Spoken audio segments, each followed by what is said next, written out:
Pio is a multi-award-winning theatre performer, singer, dancer, actress, and creator with over 30 years of experience. She is also the head mentor and facilitator for the Vula Amehlo and Columba Leadership Expressive Arts Program.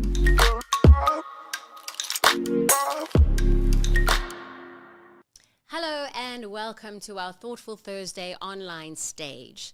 Joining me in the studio today are two beautiful expressive arts learners from Zinniaville Secondary School. They've travelled all the way from Rustenburg just to be with us today. It's so wonderful to have you guys here. Welcome. Thank you. Beautiful. So maybe just say your name and just something about yourselves. Okay. My name is Inelem Barakhangi, aka Kiki. Yes, Kiki. I'm good. I'm glad to be here. A bit anxious, mixed emotion vibes, but I'm okay. Thank you. My name is Kiauleboga, but Miss Sam calls me Miss Kia, and I love that. And I'm feeling very happy. I feel very privileged to be here. I just love being around her, and I feel so privileged being here. Beautiful. Guys, you did good. We're in for a great session. Thank you. We are so excited about our next guest and having this conversation with her. She's literally a household name because of everything that she's done in the entertainment industry. And you are going to be excited as well for this conversation. So don't go anywhere. Stay tuned. Our guest is a multi-talented singer, songwriter, MC, motivational speaker, presenter, actress, and voiceover artist. An accomplished all-rounder, she epitomizes the proverb, dynamite comes in small packages. Embracing her gift of healing, this fully qualified Sangoma is also the founder of the Letoya Makhene Foundation and the House of Hwedi. Needing no further introduction, please welcome the inimitable Letoya Makhene.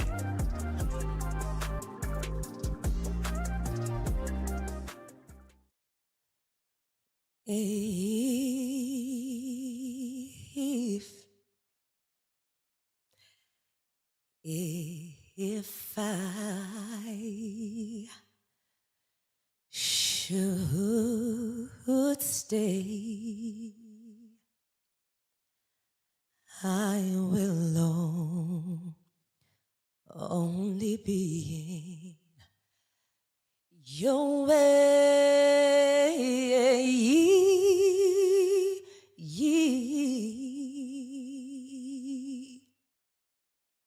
So I'll go, but I know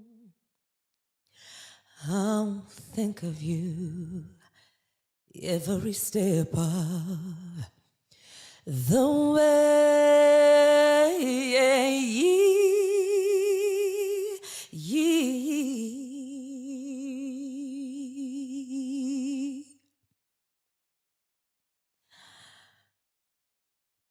And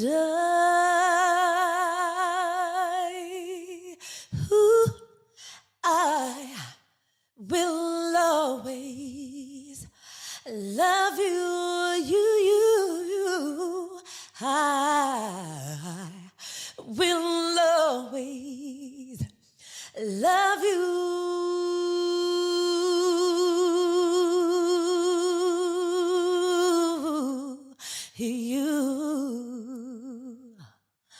my darling, you.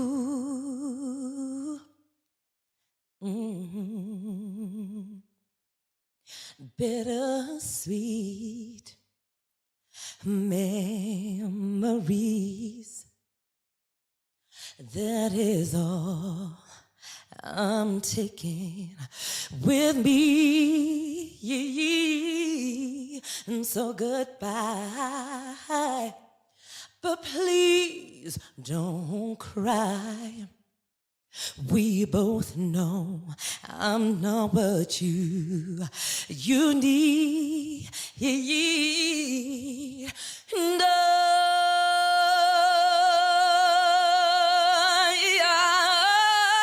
I will always love you,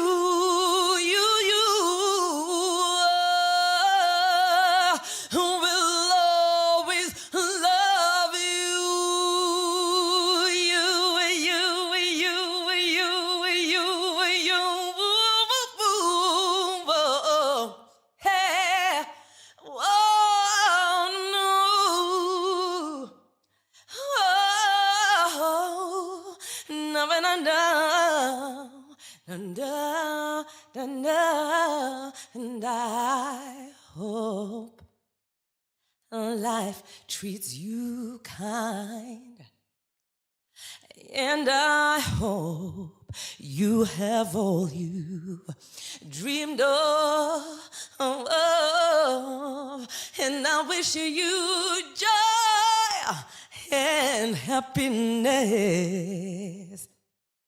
But above all this, I wish you love.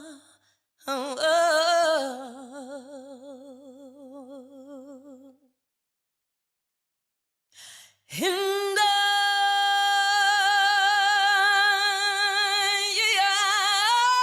I will always love you. I will always love you. Said I will always love you. Oh, said I will always love you.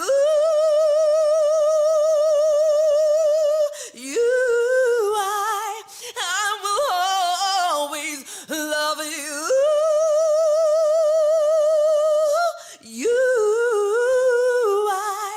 I will always love. I will always. I will always. Said I will.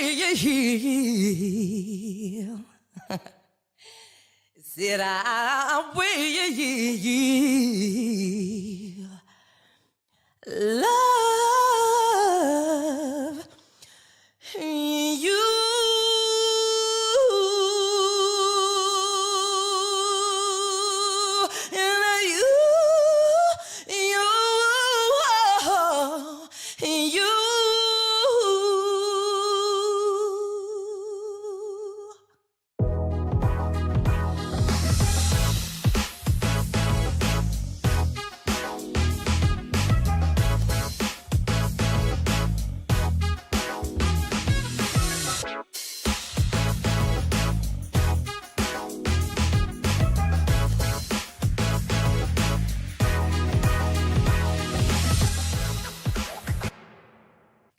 Welcome, Miss Letoya, to our studio. It's beautiful to have you here. Thank you, Sammy. Thank you, ladies. Thank you, everyone. Thank you for having me. It's about time. It's right? about time. We've been trying to organize this for a while. We haven't have. we? Thank you for remembering. We have. We But I mean, have. you were so gracious to answer the call immediately, because I think you are possibly the most famous person we've had sitting here. I don't know. I've seen the lineup of people that you've had. It's been and good. You've had a really good group of people come in here, and I think it's great because I think it's our responsibility as high profile people, celebrities, artists, people who are in the public figure to pay it forward, to give back to these kids that are kind of looking up to us. So For real. and you've had a good group of people. Had a good group of people. I think it's important to say as well that you and I go way back. And I mean, for sure. So literally just to tell you the story properly. Yeah. So I met Letoya when she was 16 years old, which Yeah. is decades ago now. Decades. A couple of decades. I met her when she was 16, and to just retell the story, because it's storytelling time. Yeah. And this is fun. This is a conversation. I was running a production company with a friend, Right. and we happened to see Letoya on Idols. You were a Right. contestant on Idols. It was the first one. The right? very first one. First one. The very first idol. And you were 16, and were you still in high school then? Yes, I was. You were in high school? Okay, we'll get back to that. 16, going on 17 years. Okay. So we saw her. She appeared on screen, and she sang brilliantly. You did not look 16. You're amazing. And thought, okay, we're doing this corporate event, and we need to track this brilliant girl down. And so we did. And then when we met you, I think we were meeting you in a car park to get to rehearsal. We fetched you. Right. And I remember thinking, who is this little 16-year-old? Because suddenly you were like a child as opposed to what I'd seen on screen. Right. You had glasses on and you were dressed like a typical 16-year-old. I think it was dungarees or jeans or something. And you were just so little. I wasn't stage ready. You weren't This stage was ready. me behind the scenes, Sammy. Yep. And then we got you in the car and we went to the rehearsal. And you were, so what blew me away, just to tell the story, it's important that you guys know this because it's a beautiful story. So it was important that, yes, just in terms of work ethic, in terms of what reads to people behind the scenes, especially to producers or people on the other side, directors or whatever, you were so prepared. You were so professional. You learned really quickly. We had a musical director that was very strict, and you were amazing. You picked up everything, you retained it. And then what I remember is it was a really short rehearsal period. It was about 5 days, and it was a massive It was a corporate huge show. with a live band In a theatre. And there were so many other things that were going on behind the scenes, stress. And we were in the show, me and my producer You were, friend. because We were you're in the show. artists. You're artists. And you had to be a part of the show outside of being the bosses who employed us to be in the show. But that's another tricky thing, being on Yeah. the stage and organizing everything behind. So I that take was my hat off to you. there was a lot. But I just will never forget, you went on stage. We didn't have a dress rehearsal. It was literally the audience was there. Yeah. And it was the first time in costumes, the first full run through. And I think I just kind of went, Like, who is this person? Oh, wait, there's the girl we saw on TV. She literally burst on stage, and I thought, I was gobsmacked. I kind of just went, I got a bit lost. And it's honestly the first time that I can say that's stage presence. That's the alter ego. You know, Sasha Fierce, Beyonce talks about that. Sammy. That was you. And for that duration of, I think we did the show twice, 2 nights. For the duration of that, it was like, wow, this girl is a star. Sammy. Literally. Thank you. So since then, it was like, every time a corporate came along, Yeah. get Letoya, get Letoya, get Letoya, get Letoya, get And Letoya. you literally, because of you, and because of you, Sammy, that was the introduction to me in the corporate scene as a corporate singer. Many more people started hiring me. You opened so many more jobs for me. And I was grateful to finally be able to doing what I love doing, but in such a different way.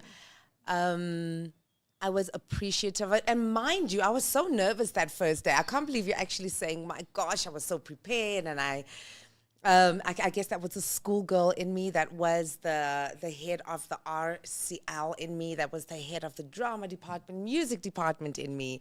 That was that preparation that came with my first job. But I was really, really nervous. I didn't know how I'd do, but I eased into it. You were a great bunch of people to work with. I'd often forget that you're my boss because you are just so chilled, easy vibes. Everything you see in this woman right here, right now, is everything she's always been. You've never changed. You've never been any different. And you gave me the confidence that I needed to be able to move forward in this industry and to know that actually we can be ourselves and authentically be ourselves, even though we are in an industry that expects so much from us, and that we can do it as the people we choose to be. So that's very gracious of you because, like I say, I sent your CV that you sent me to Kiki and Kia. And reading through it again myself, I was reminded of, wow. So that was the first time I met you, 16. But then going back in time and realizing you were a child star. You'd been doing this from the age of whatever, and you'll have to tell us all about. Blondie Makhene was a force to be reckoned with. He was a pop artist who then decided to become a voice for the people. So from pop, he went into protest music. So he became a voice to the people in a very difficult time of our country, where there was just a lot of segregation, and he decided to use his voice to be a voice for the people. And that did not only make him extremely famous and made him a lot of money, but it also put his life in a lot of danger. And by virtue of it putting his life in danger, it kind of like put our lives at risks as well. I had a very interesting childhood in that every school that I went to was like, I had a different school every single year because we had to constantly move. We were constantly migrating within the country. Before my father had thoughts of kind of like leaving the country for good, but it didn't happen. But yeah, grade 1, grade 2, grade 3, up to grade 4, I was just in a different school all the time. And I was that child who at some point, I remember us having to duck in the house because there were random gunshots. Wow. It was an interesting lifestyle, but we were also some of the first children within this country at that time who were then allowed to go to your Model C schools, who were allowed access to private education, because my father just happened to be a bit of a rebel, and he was very strong in fighting against injustices. That was the beginning of my life. But very quickly, I knew what I wanted to do. And my father will often tell people that this kid kind of like, she didn't cry when she came out of the stomach, she sang. We heard her sing melodies because I very quickly knew what it is that I was passionate about, what I was gifted at, what I wanted to do, and it was music. Acting is part of the journey, but it was something that I fell into and that I guess is a gift. And I have embraced, but the first gift and the first love is and always will be music. And I wanted to sing. And my father didn't want us to sing because singing was just that thing that, no parent wants their child to do. Like, which parent wants their child to be an artist? I mean, today you're working, tomorrow you're not working. You don't have consistency as an artist like you do in corporate. As a doctor or as a lawyer, you know that you probably consistently are going to have work.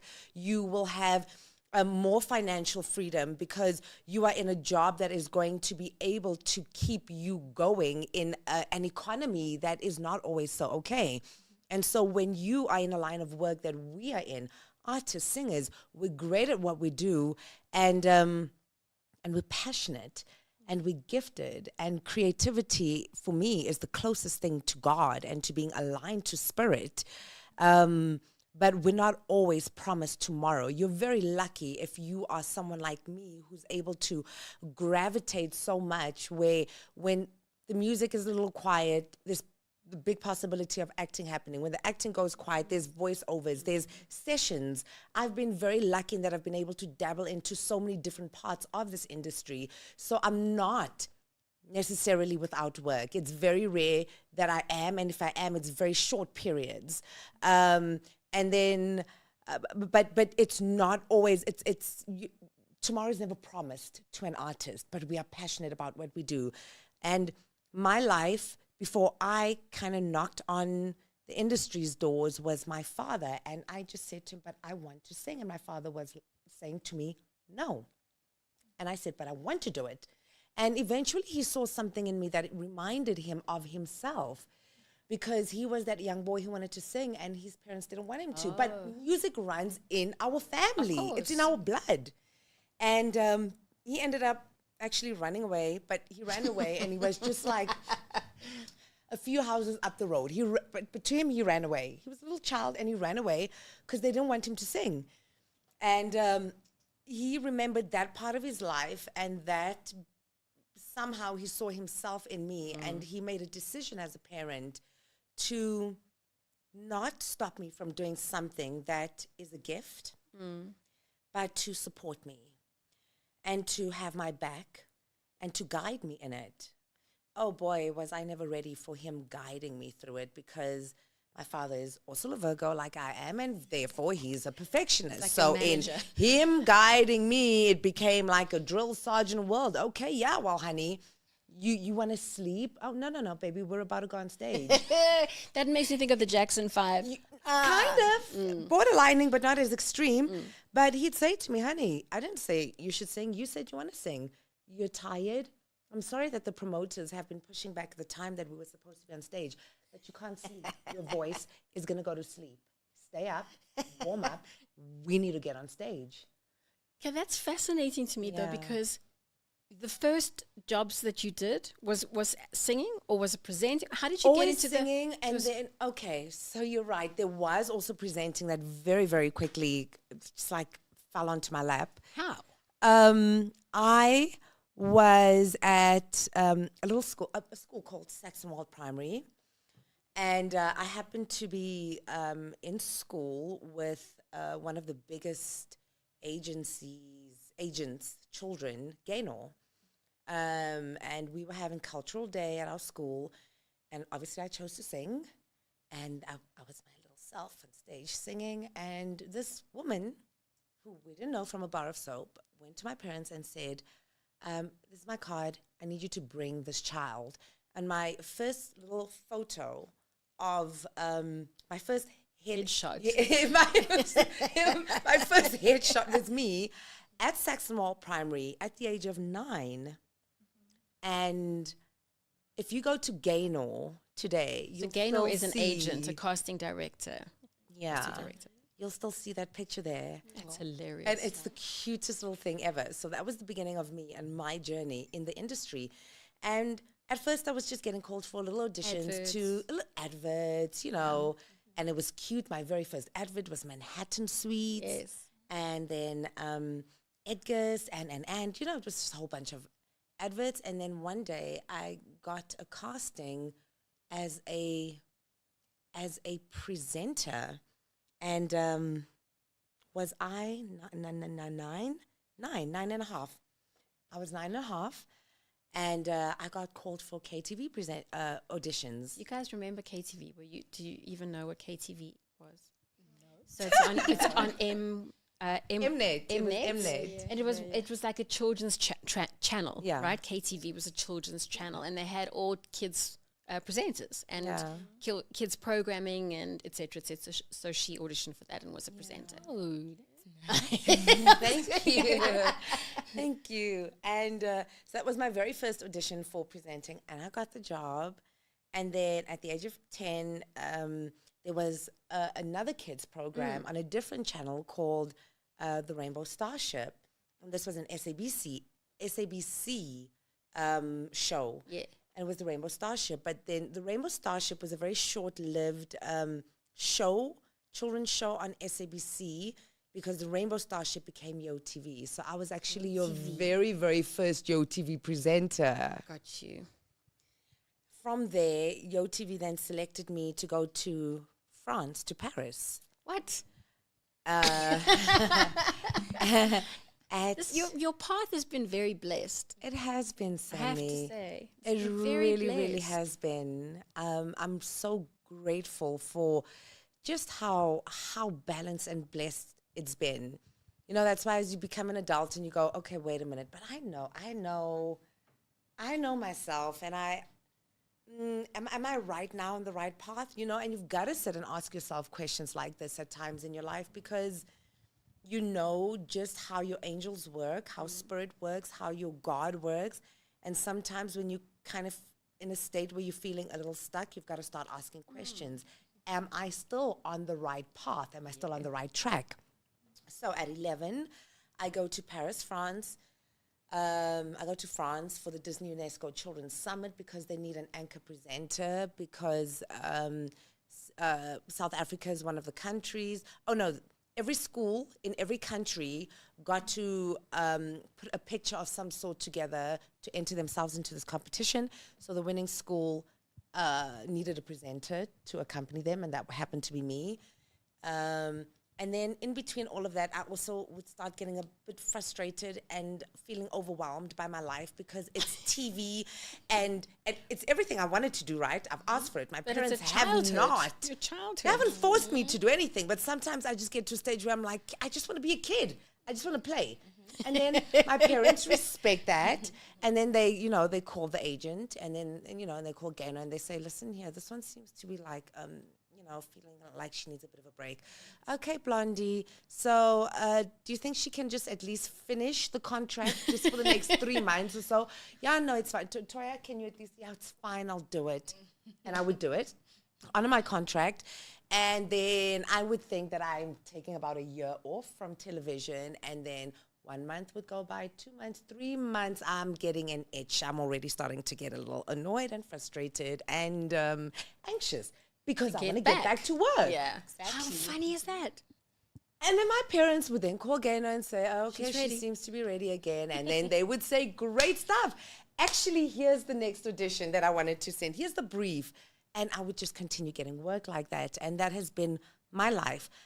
Outside of that, at the age of 14, we started Schoolgirls, which happened to be a girl group with my sisters. And Your sister. my sisters, Sammy, and we actually did way better than we thought we would do. We did really well, and we had a second album. Life just kept on happening. At 16, I got Channel O. I became the youngest Channel O VJ ever. 17, contestant on Idols. 18, Presenter. on second season of Idols, presenter. How did that happen? I want to know. How did it go from being contestant on Idol to suddenly presenting the entire... Okay, Sammy, this is where I realized how, like what you just said when you said your path has been really blessed. Sammy, this was if I've ever believed in miracles, it was this time in my life. So we hear that there are auditions for Idols happening, and obviously I think I want to go, and I do want to go, but at this stage, I'm 17 and I'm 18, almost 18, 17, because remember, I got moved up a year. So I did my grade 10 and 11 in 1 year, because I got moved up a year.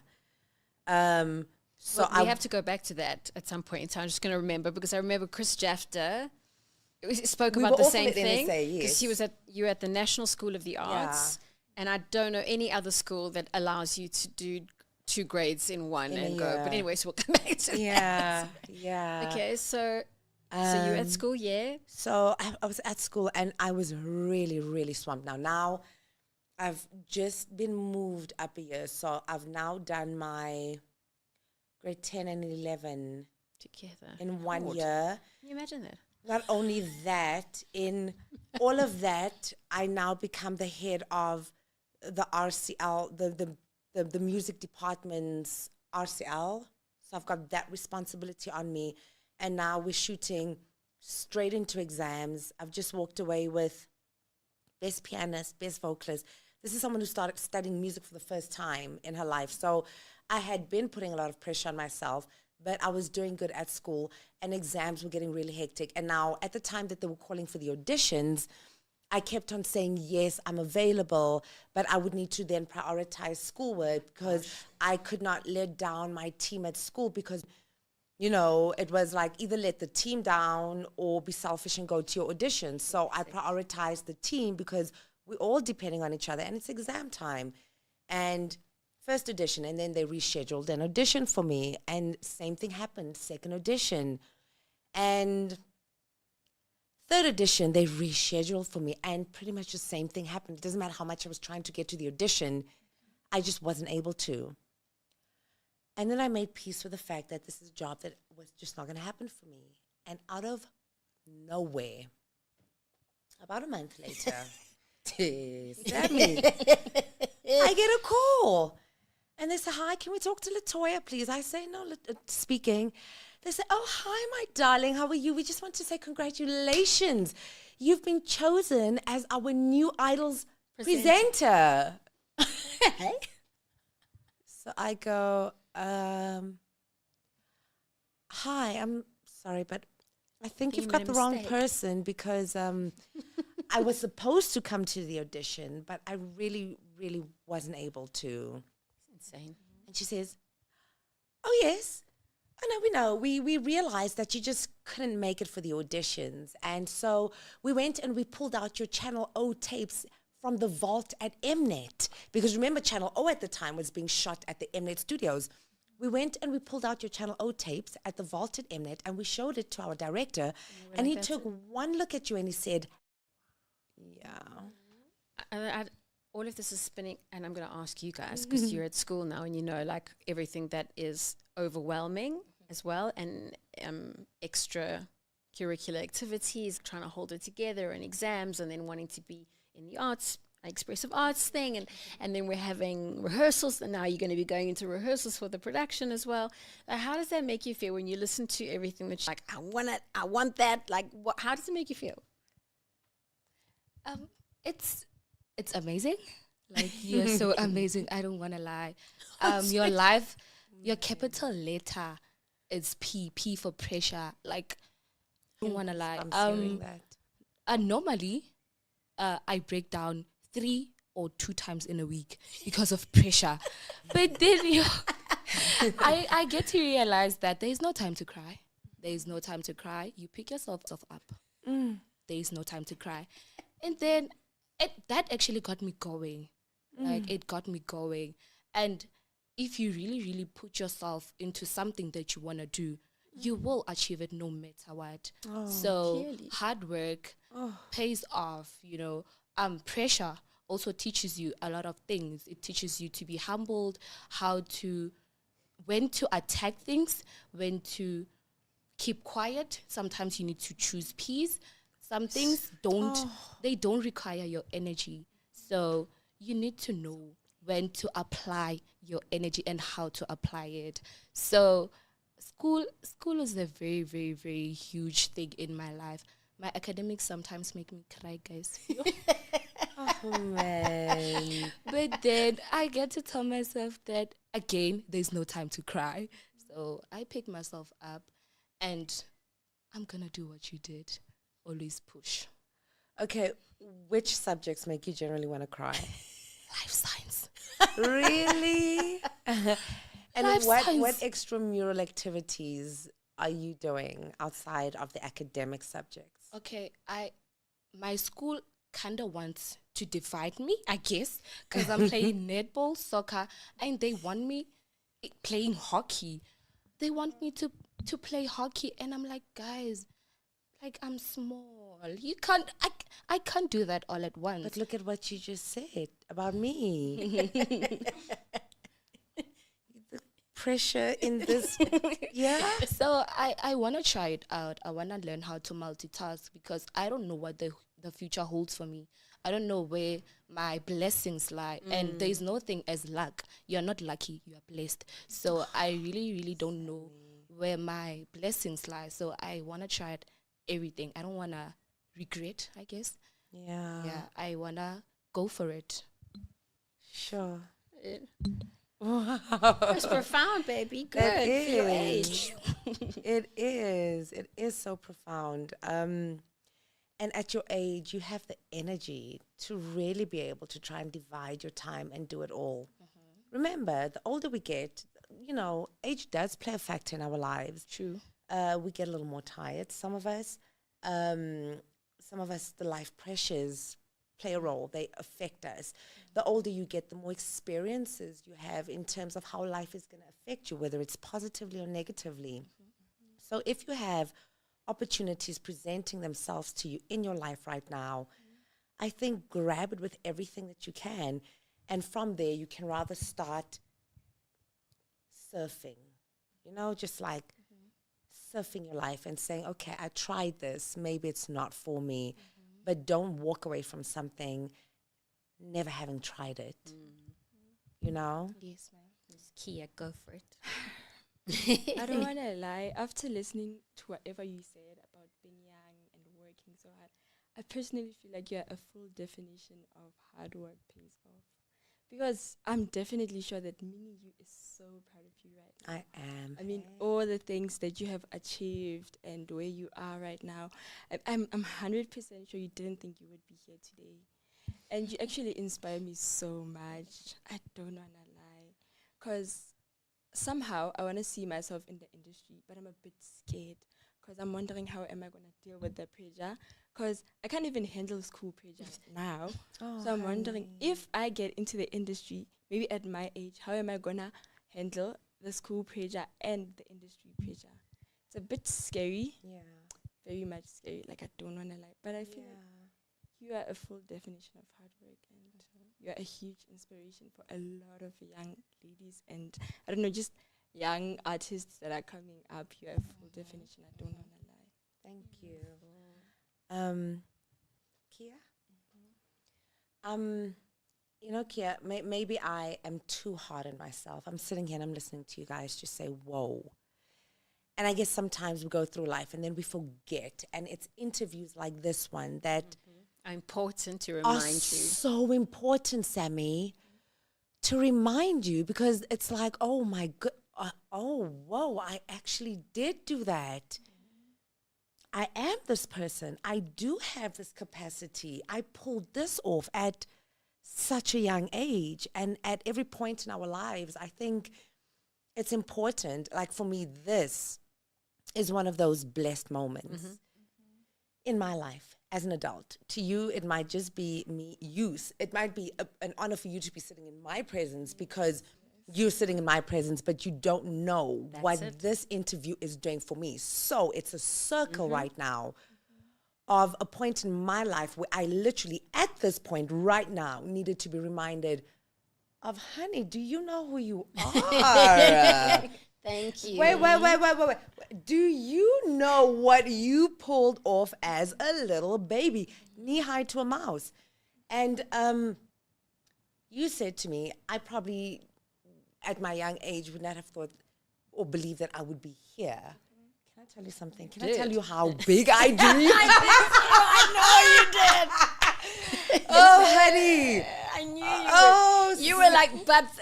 Okay, I'm going to just put words in your mouth and I could be wrong, yes. so correct me. But like, you know when you're a kid, you dream big. Huge. You just were lucky enough to get those opportunities that made you believe you could continue to. I think then so. life happens. Trust me, life is not easy. And as you grow up and you encounter all sorts of things, and then you have these major setbacks and then something else.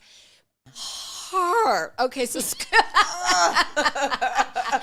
school, like as much as you're saying, okay, you know, there's pressure and there's this and this and that. Yeah. And it is hard, and I'm not discounting that because school nowadays is so different from when you were and then from when I was. I mean, the fact as well that, you know, it's all the internet. It's like everything that is, everything's faster now. Yeah. Everything's Yeah. more is expected of you. I think everything that you guys are learning at school is probably in varsity for us. You know what I mean? So it's a lot more pressure.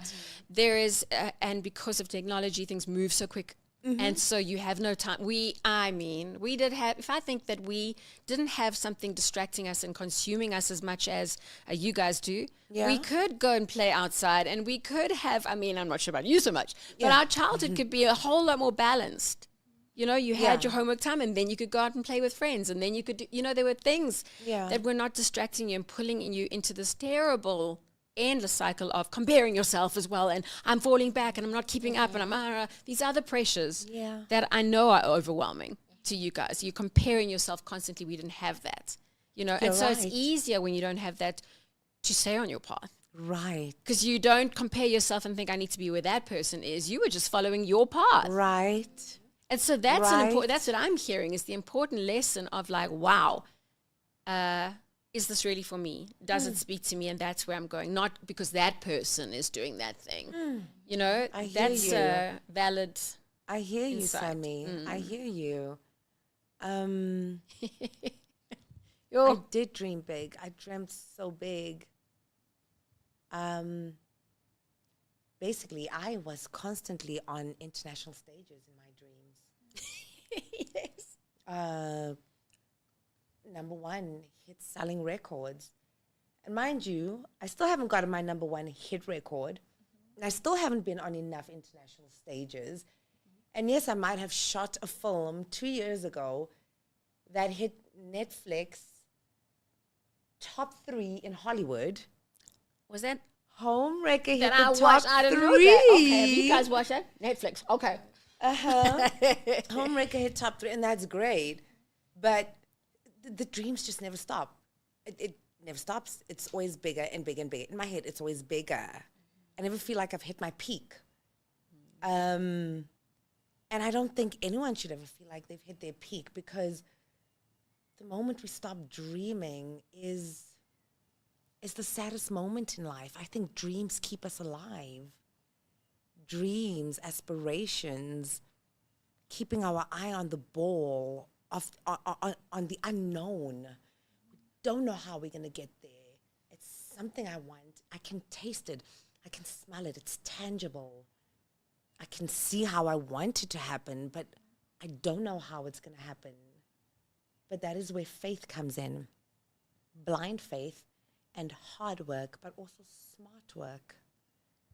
I think there's nothing like really, really having that belief and the faith, but also being realistic about the gifts that you have to be able to achieve certain goals, you know? Because some people want to be something, but they're really not gifted at it. But I'm not even going to end up sitting here and saying to that person who doesn't have the talent to not do it, because I've seen many talentless people get somewhere. And why? Because they believed in themselves. Yeah. And many talented people, you think, you should be, and you're not. Exactly. Because maybe you're just too confident in your talent. And so you didn't put in the hard work. Or you don't believe yourself at all. Exactly. Oh, man, I know many talented people that You know? You know? Well, if I had to look at both of you, okay, so like you've got many talents and academically as well. You know, you guys you push in all areas, right? And you've had to, and you do, and you're bright. If I had to break down how do you see your life? And I'm going to ask you both, how do you see your life, Kia? Like if you had to dream big. She went. Okay. With me, I don't know. I feel I'm a bit scared about the future. I don't want to lie. Okay, don't go fear. Go dream. What is without the fear? Go like, what is your dream without the fear? I want to see myself out of South Africa. I want to see myself, I don't know, in another country. Maybe being a huge singer, very famous singer, or I don't know, a doctor. I just want to see myself out of where I am right now. Like, got you. Yeah, I don't want to be here because I don't know. I just always dream of being out of South Africa, and I always see myself out of South Africa. But I'm a bit scared that what if I'm just seeing it and it's not going to happen? You know how life is so unpredictable. You just never know what might happen. But since I met you, you know, you're just giving me so much confidence in singing. I never used to be this confident like I am right now. And I see myself somewhere in life. I don't want to lie. And I'm very confident about that. Thank you so much. You're so talented. You guys are both, and that's why you're here. And the beautiful thing is that thanks to the Expressive Arts program and the way you guys respond when we're there, and that's what I always use that platform as, you guys don't know what I can do. Like, just you don't know. Like, I'm watching you, you know, and I mean, in terms of work or whatever comes after that. So, like, it's important that you show how important it is to you, and you both have, of stepping up and it's almost like an audition every time we run these the workshops. And so it's true, you know, and the same is going to be, so your next showcase, they're doing a showcase at their school that they've like created the script themselves, and it's a whole 6-scene show, and it's on next, we won't say the date, next Friday. But it's requiring rehearsals, it's requiring like, you know, full on, you know, showing up, and you guys are, and you have, but you never know who's going to see you. And you think it's going to just be in Rustenburg, but you don't know who's watching. And that's how that is how things happen. Yeah. It's like you don't know. So every time you show up, do it with the love and the passion that you have for what you're doing, and do it the best you can, because you don't know. Because you might not audition for something and someone might just see it. Yeah. And even if they've asked you to audition and you can't make it, you must still get, if it's in your path. Yeah. And the way to show that it is in your path is to have that communication with the universe, which is, this is my dream. That's my dream. That's my dream. Put it out there. That's it. That's it. That's it. Don't step away from it. Don't step away Just from it. communicate it. You never know. You never know. Am I going to get a chance to hear them sing? You are. For sure you I'm are. gonna hear you singing, baby. And then you, what do you do? Do you sing? She sings as well. Yeah. But she does everything as well. And as an extramurals, the only thing she mentioned was the sports. I sing, but at church, but I don't like singing in public. I haven't really gained much confidence, but I'm working on it. So but choral singing, like not necessarily but solo. What I do is I speak. I talk like, I don't know, like I'm just a bubbly person who likes talking. I like engaging with people, and I'm also manipulative. I don't know if Maybe it's a good manipulation. Yes. Explain what you know. mean.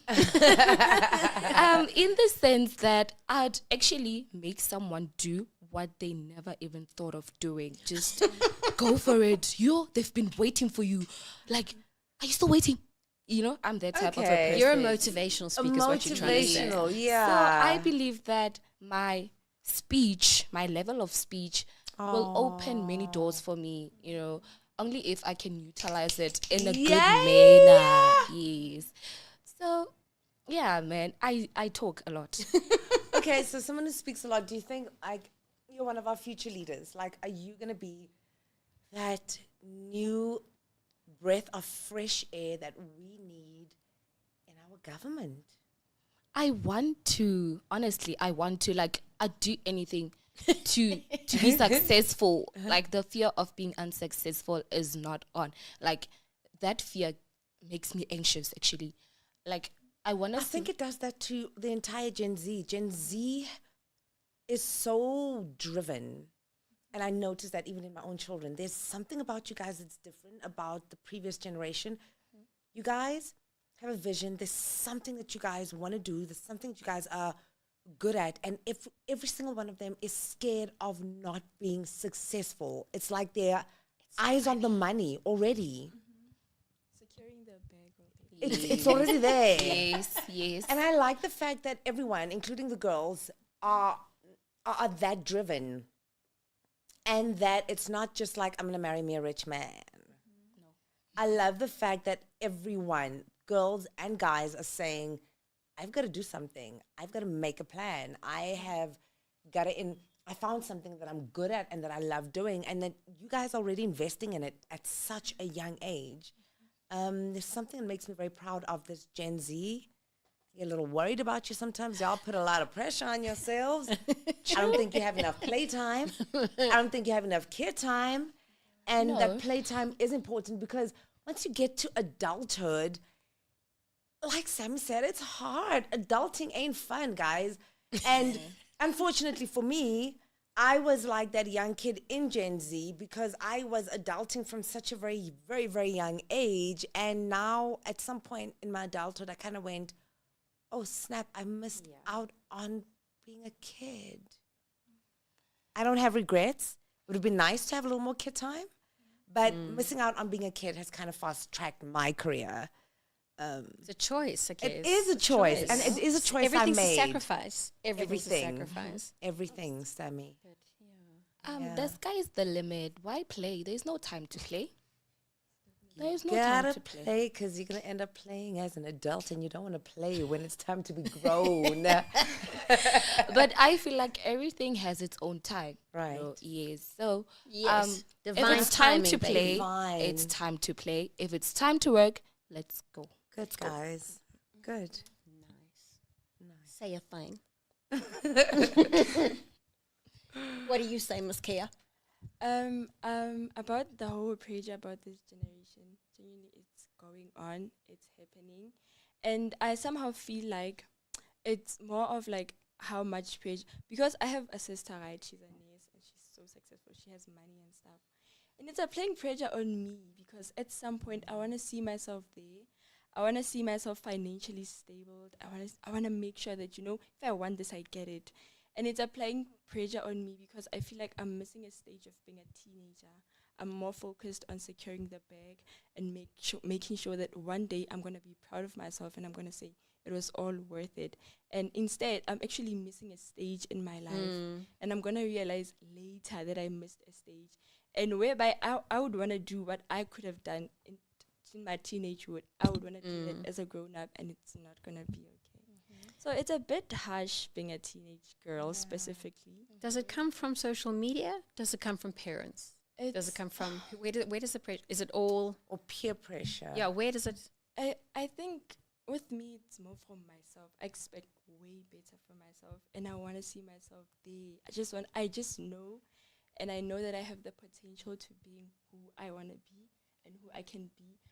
But at times I'm a bit lazy, and I get stressed when I'm lazy, because I feel like, if you don't do this, you won't be anywhere in life. So I sometimes feel like it's pressure from parents and, not social media. Social media doesn't play an impact in my life. I don't know. Okay. Oh, nice Beautiful. one. So it's True. actually Right? it's actually more pressure from my family and myself than social media or any other person. Yeah. And like you say, you want to get out of where you're from. You want to move away from, you want to dream bigger, you want to go beyond. So that's also the driving force. Yeah. It's the actual pressure because I'm like, you can't be. I want my life to change the next 10 years. Yes. I want to say I was there and now I'm here and I'm going somewhere. And I know that I'm going somewhere. I just feel so much pressure. But I just have to take all this pressure and go where I should be because I know where I should be. Just a bit scared and it's very overwhelming. I don't want to lie. Fear is okay, my love. Can I tell you something about myself? Do you know, a few minutes ago, before stepping into this room, I had a moment of fear. Really? Do you know, my heart skipped a beat. I got a little anxious. I was trying to figure out, whoa, what room am I stepping into? Do you know that every single time I walk onto a stage, I have nerves, I have jitters. Same. Every time I walk into a new audition, every Never time I goes walk away. into a new boardroom and I'm about to have a business meeting, there's something in me that feels scared. And the fear is okay. The fear means that you care. The nerves, the anxiety, that means that you care about what you do. It means something to you. So you get concerned about how it's going to go. As long as you can use the fear and not let the fear take over and not let the fear take everything that is good that comes with the fear or that has been the reason for the fear. If you don't let the fear take over that completely, then you are okay. Use that fear. It injects adrenaline into you. It kind of makes sure that that performance is going to be just a little more special, whatever the performance is. Whether the performance is in the exam room, on the sports field, Boardroom, like you said. anywhere, Whatever it is. anywhere. I always say fear, if you're exposed to the fear, let it push you forward, not step back. And you all know that feeling. It's like when as you're about to walk on stage or do something important, there's this feeling of, I'm going to die. It's like bungee jumping. I can't. And then you have to just toss yourself off the edge and then you're held. You're sort of supported. And then there's the excitement. You know that feeling. If you can step forward and it's called like big match temperament, so it doesn't matter what it is that you're doing, but if you can always just know, I'm stepping forward and I'm not going to cower away. Yeah. That's all you need to do. It's like face the Yeah. fear, go forward. Face the Yeah. fear, go forward. Yeah. Nice. You guys are doing good. Like even this, you were nervous, right? You're doing good. Oh, you were nervous You're doing good. Of course. Nerves are normal, right? It's normal. They are normal. It means you care. Exactly. It means you care. So there's something that I love about your life as well. Like we've spoken about this, the idea of, wow. We choose our life paths. I really do believe that. And so, I mean, what a tricky life path in terms of, and I remember this right from the early days of us knowing each other and meeting each other and working together. It's like very soon you had the spiritual calling that you really needed to follow. Right. And so, and again, I love the idea of you're in an industry that is requiring something that can be seen as so selfish, egotistical, you on display, you performing for people, and it's just about you, right? And then the other side is like a service element, complete service, in service of. It feels like two completely disparate kind of ideas, and yet I guess it's two halves of a whole. Exactly. And each fuels the other, I'm imagining. Yes. So, yeah, is there anything that you would like to share? I mean, I know it's a tricky path to heed the call, to follow the call. What was that like? Because I remember that being right at the brink of you, like just finishing Idols, and the world was opening up, and offers were Right. coming in left, right, and center, and like you had to step away. Oh, Sammy, you remember it like it was yesterday. Yeah. Is there anything you don't remember? No. So yes, you're right. I was right at the peak of the beginning of my career. It was the beginning big of break. it was Big my break. big break. It was me just making my mark, and like you said, it was just offers coming in left, right, and center, but also having a calling. Ngiyabizwa, bizo. And this calling is something that was already beginning to become a big disruption in my life. It was something that was beginning to weigh very heavily on me, as I could feel like I could feel that I was about to hit as much as all of these offers and these beautiful things that were coming in for me. I felt like not listening, not answering to this call was going to potentially cause me a lot of harm, and it was beginning to weigh down very, very heavily on me. And once again, same way I did with idols, when they were calling me for the auditions, and I was like, okay, that's a little selfish team, I committed to this. Was that moment in my life where I could maybe do all of this work, but I needed to just stop and attend to this, and take care of my spirit, my soul, and try and get an understanding of what is happening. Why is it that I need to? What is this? Okay, so like, sangomas are not foreign to me, but I've never been exposed to this world deeply like this, right? But I'm supposed to go and do this. But, okay, I've been very sickly as well. So if me needing to go and do this is the one thing that's going to make me get better, then let me go and do the damn thing, right?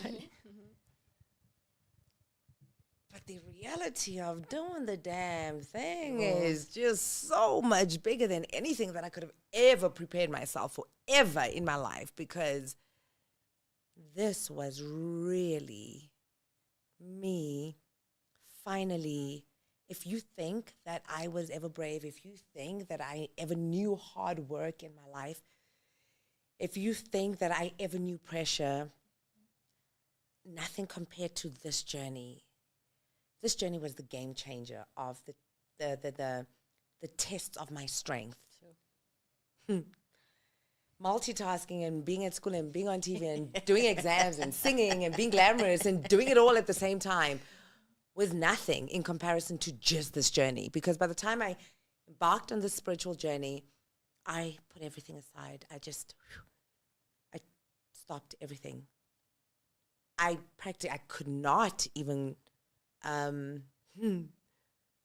attend to a lot of other things in my life because of this journey and because of how sickly I was. And embarking on this journey became the healing of me physically, but it became the healing of me mentally and spiritually and everything. But it's probably by far the hardest thing I've ever done in my life.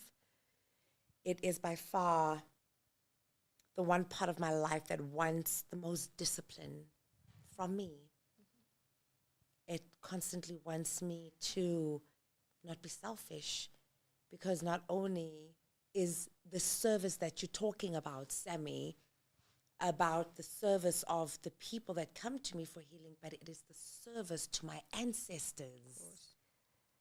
The reason why I've been called for this work, really, the healing and the having the initiates and everything is, for me, those are added factors. Those are the pluses of this journey. But really, this journey is about my ancestors who needed me to be the vessel through which they could come and communicate the healing that they need, because they've got their unfinished work.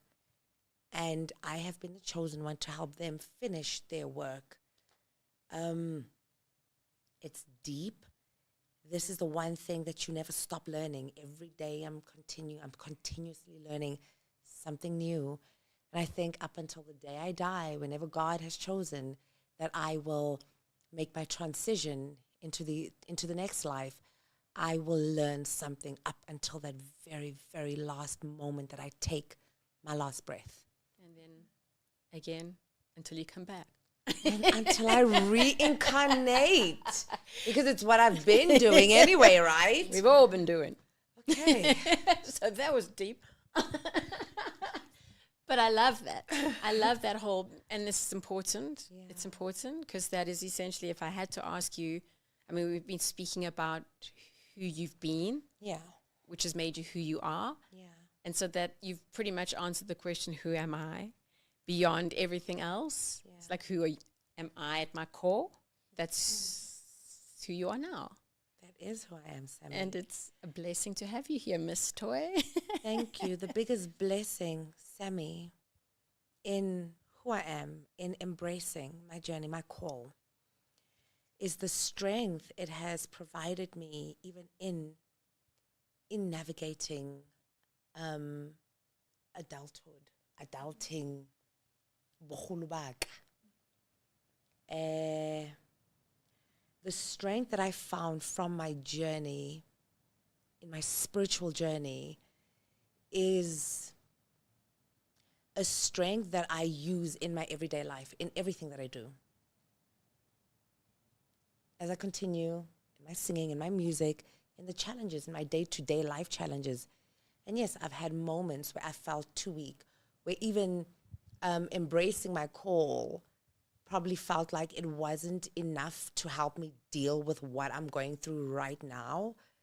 But I know what has kept me going every single time in my life, what has been my lifesaver, what has been the one thing that keeps pulling me out of even my darkest moments in life, it has been this spiritual alignment. The hardest thing in my life that I've needed to do has become the one thing that just continues to save me mentally, spiritually, physically, emotionally, even from myself and from my own potentially bad choices. Because I'm human, right? That was a beautiful little nugget to leave us with. We're coming to the end. So I would like to give you the opportunity, if there's anything that you feel you need advice on or questions you want to ask that haven't been answered, now is your time, babies. Okay, so like people's opinions, ne? People always talk. Like, did those opinions have maybe an impact in your life, or were you like, I don't care about people, I'm moving? Generally not. I'm not going to lie to you. I don't know if it's being raised by the parents that I've had, the mom that I've had, who was always just so strong. And mind you, just because I was a child star, I wasn't treated like a child star in the house. My mother. Yeah. Mothers are toxic. I wouldn't say toxic. But they are the number one supporters. I wouldn't say toxic. Be careful what you say. The power Words of have the power. power of the word, my love. What you would rather say is, yo, moms are hectic. Yeah, hectic, yeah. Not Toxic? Toxic is negative and evil, It even. is, yeah. I don't know if you really feel. Do you really feel your mom's toxic? Is she like negative and evil, or is she just a mom? She's Where just sometimes a you're like, mom. oh, mom. Yes, I'm sometimes So that's like not that. toxic. Okay. But I have had my fair share of experiences with toxic people in my life, and that is not nice. Sorry, what were we saying now? I don't know. We went off on toxic. Opinions. People's opinions of me. I generally, I don't give a damn, actually. I've been very, very, I don't know what it is. I think it's how I was raised. I think it's coming from the family that I come from. Having a mom like the one that I have, and even having a dad like the one that I had. Just because I was famous, I didn't have time to be famous. Do you get what I'm saying? Even before my spiritual journey, being earthed was always a norm in our house.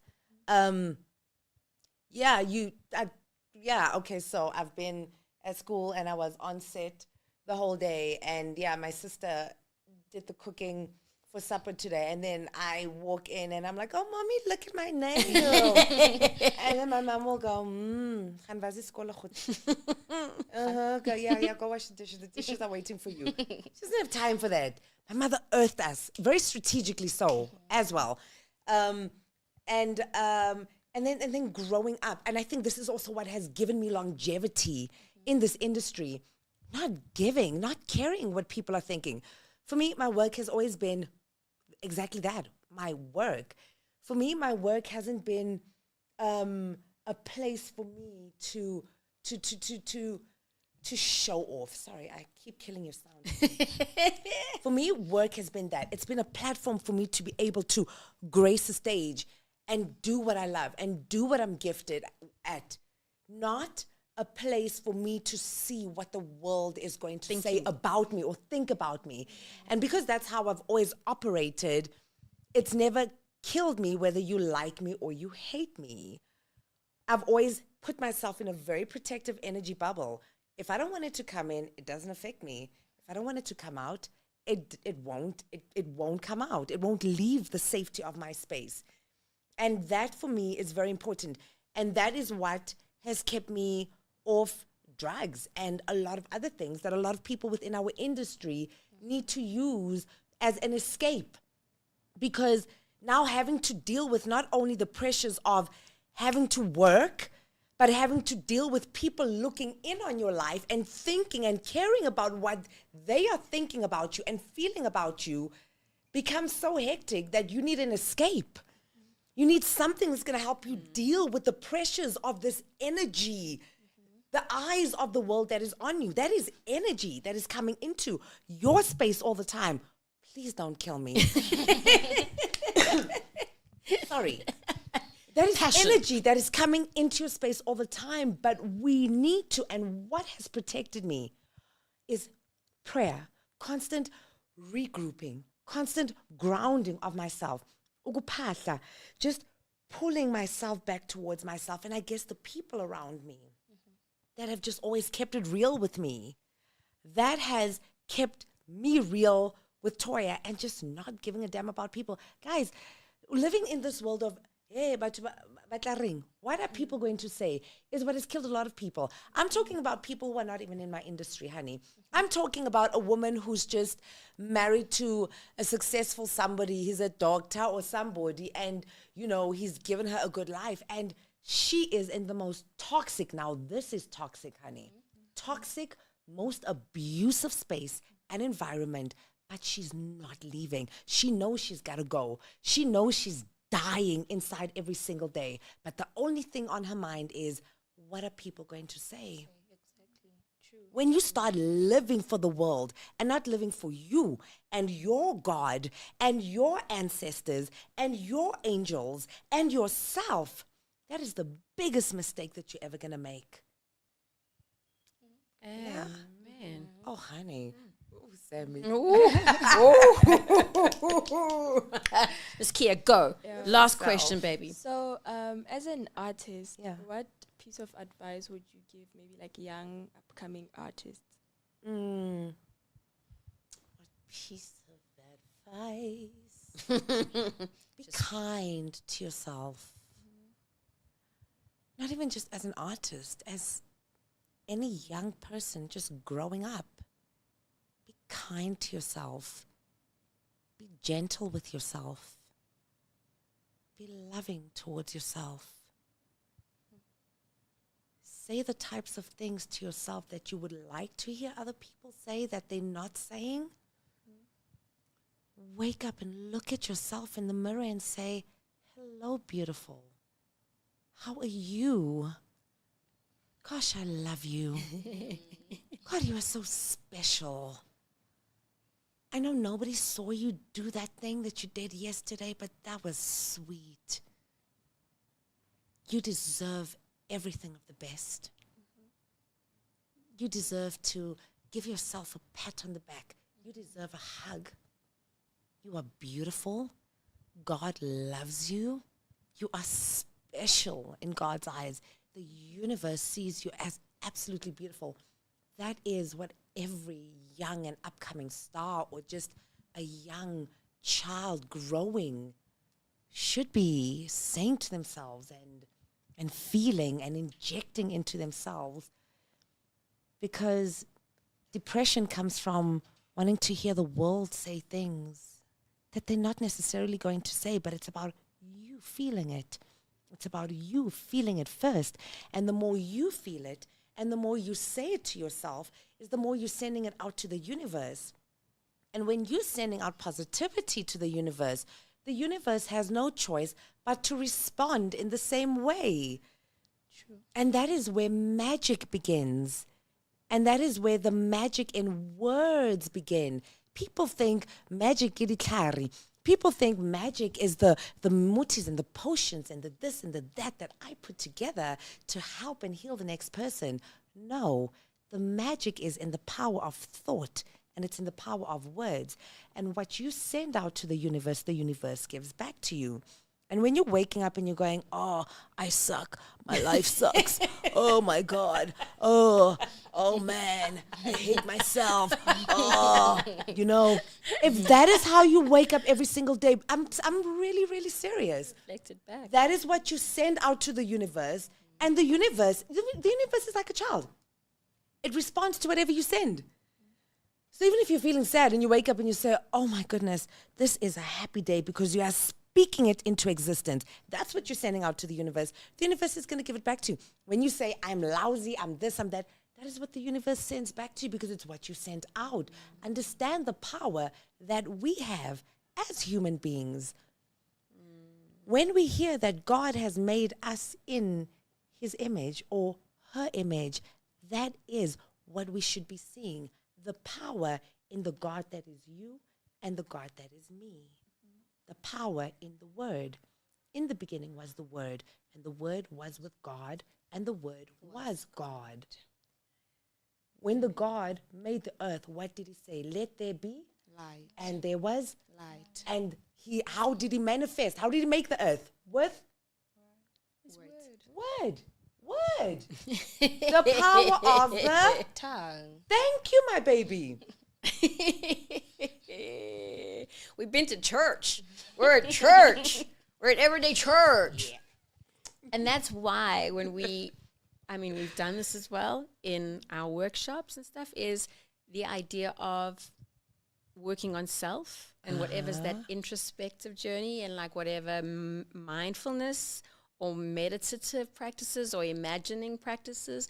It's like do that first and the artist will follow, because we are creative beings. And so our art comes from our being. That's part of it. Oh, that's it. So so this is a space obviously to nurture talent and to express talent and to congratulate and to praise talent. And so I think it's definitely time for you guys to show your talent. And so I just want to say thank you for this beautiful interview and conversation more. Thank you. A fellowship.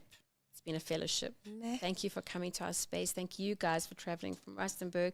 Thank you for the magic that was created in this space. Yeah. We're very honored. I'm honored to have shared the time with you guys. Me too. And I'm also honored. Thank you. very honored. Thank you. Thank you so much. I love you. Love you too. That was a good one. I think we've come to the end of the conversation. Our songversation, soulversation, whatever it is, going to be a songversation now. So don't go anywhere. We are going to hit you with some major talent. But from us to you.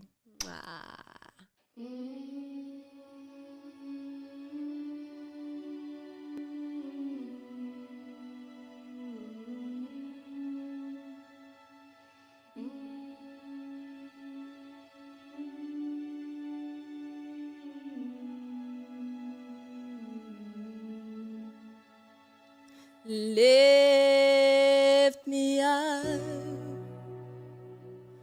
hold me down, keep me close, safe and sound, burning in a hopeless dream.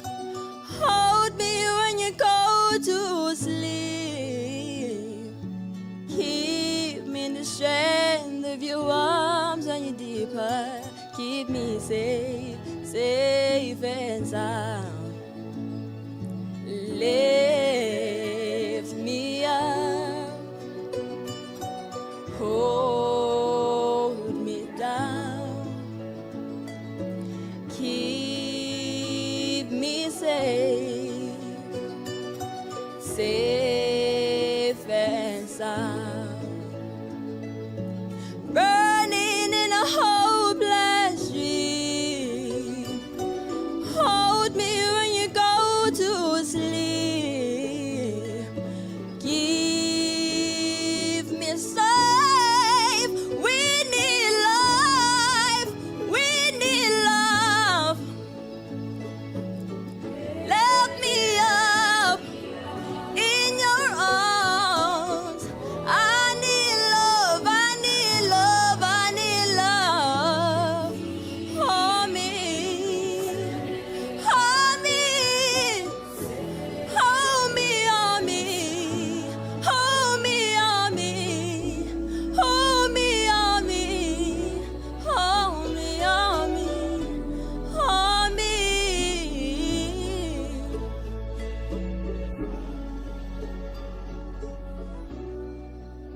We need light, we need love. Love, always compared to a dove or a freely blown kite. Perfect, beautiful, and strong, and that like. It is not just a simple emotion, but a vast and deep ocean, full of passion and devotion, in a universe constantly in motion. Love is a melody, sweet and pure, a song that makes hearts endure, a rhythm so profoundly secure. In its presence, we find cure. In the laughters we share, the way we care, the burdens we bear, love is found everywhere.